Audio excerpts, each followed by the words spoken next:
Hi friends, ಎಲ್ಲರೂ ಹೇಗಿದ್ದೀರಾ? ನಾವು ಹೆಣ್ಮಕ್ಳು ಯಾವಾಗಲೂ ಫ್ಯಾಮಿಲಿ ಮಕ್ಕಳು ಅಂದ್ಕೊಂಡು ನಮ್ಮ ಹೆಲ್ತ್ ಕಡೆ ನಾವು ಗಮನನೇ ಕೊಡೋದಿಲ್ಲ. ಬೇರೆಯವ್ರಿಗೆ ಬೇಕಿದ್ರೂ 1 ಗಂಟೆ ಎಕ್ಸ್ಟ್ರಾ ಟೈಮ್ ಕೊಟ್ಬಿಟ್ಟು ಏನಾದರೂ ಸ್ಪೆಷಲಾಗಿ ಅಡುಗೆ ಮಾಡ್ತೀವಿ. ಆದರೆ ನಮ್ಮ ಹೆಲ್ತ್ಗೋಸ್ಕರ 1 ಗಂಟೆ ಎವ್ರಿ ಡೇ ನಾವು ಸ್ಪೆಂಡ್ ಕೂಡ ಮಾಡೋದಿಲ್ಲ. ಈಗ ನನಗೆ ಅನಿಸ್ತಾ ಇರುತ್ತೆ ಎಷ್ಟೊಂದು ಸರಿ ನಾವು ಈ ಥರ ಮಾಡೋದ್ರಿಂದ ನಮ್ಮ ಹೆಲ್ತ್ ಕೆಟ್ಟು ಹೋಗಿ ಕೊನೆಗೆ ನಾವು ನಮ್ಮ ಮನೆಯವ್ರ ಮೇಲೆ ಡಿಪೆಂಡ್ ಆಗೋ ಹಾಗಾಗುತ್ತೆ. ಆವಾಗ ನಾವು ಮಾಡೋ ಎಲ್ಲ ಕೆಲಸಗಳಿಗೂ ಅವ್ರ ಮೇಲೆ ಡಿಪೆಂಡ್ ಆಗಿಬಿಟ್ಟು ಅವ್ರಿಗೂ ತೊಂದರೆ ಆಗುತ್ತೆ. ಸೊ ಎಲ್ಲೋ ನಾವು ಅವ್ರನ್ನ ಖುಷಿಯಾಗಿ ಇಡೋ ಭರದಲ್ಲಿ ನಮ್ಮ ಹೆಲ್ತನ್ನೂ ಕಳ್ಕೊಳ್ತಾ ಇದ್ದೀವಿ. ಚಿಕ್ಕ ಮಕ್ಕಳಿದ್ದಾಗ ಎಷ್ಟೊಂದು ಡ್ರೀಮ್ಸ್ನ ನಾವು ಇಟ್ಕೊಂಡಿರ್ತೀವಿ. ದೊಡ್ಡವರಾಗ್ತಾ ಆಗ್ತಾ ಫ್ಯಾಮಿಲಿ ರೆಸ್ಪಾನ್ಸಿಬಿಲಿಟೀಸ್ ಅಂದ್ಬಿಟ್ಟು ಅದನ್ನೆಲ್ಲ ನಾವು ಎಲ್ಲೋ ಒಂದು ಕಡೆ ಮರ್ತು ಹೋಗ್ಬಿಡ್ತೀವಿ.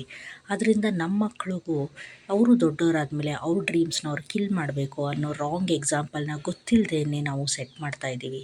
ಸೊ ಅದಕ್ಕೆ ಹೆಣ್ಮಕ್ಳೇ, ನನಗನ್ಸುತ್ತೆ, ಇದು ನನ್ನ ಪರ್ಸ್ನಲ್ ಅಭಿಪ್ರಾಯ, ನಾವು ನಮ್ಮ ಡ್ರೀಮ್ಸ್ನು ಜೊತೆಗೆ ಆದಷ್ಟು ಕ್ಯಾರಿ ಮಾಡಿಕೊಂಡು ನಮ್ಮ ಹೆಲ್ತ್ಗೋಸ್ಕರ ದಿನದಲ್ಲಿ 1 ಗಂಟೆ ಆದರೂ ಒಂದು ವಾಕಿಂಗ್ ಇರ್ಬೋದು, ಒಂದು ಸಿಂಪಲ್ ಎಕ್ಸಸೈಸ್ ಇರ್ಬೋದು, ಅಥವಾ ಏನೋ ನಮಗೆ ಖುಷಿ ಕೊಡೋ ಅಂಥ ಒಂದು ಡಾನ್ಸ್ ಆಗಿರ್ಬೋದು, ಅಥವಾ ಒಂದು ಯಾವುದಾದ್ರೂ ಚಿಕ್ಕ ಸ್ಪೋರ್ಟ್ ಆಗಿರ್ಬೋದು ನಾವು ಮಾಡೋದು ತುಂಬಾ ಇಂಪಾರ್ಟೆಂಟ್ ಆಗುತ್ತೆ. ಏನಂತೀರಾ?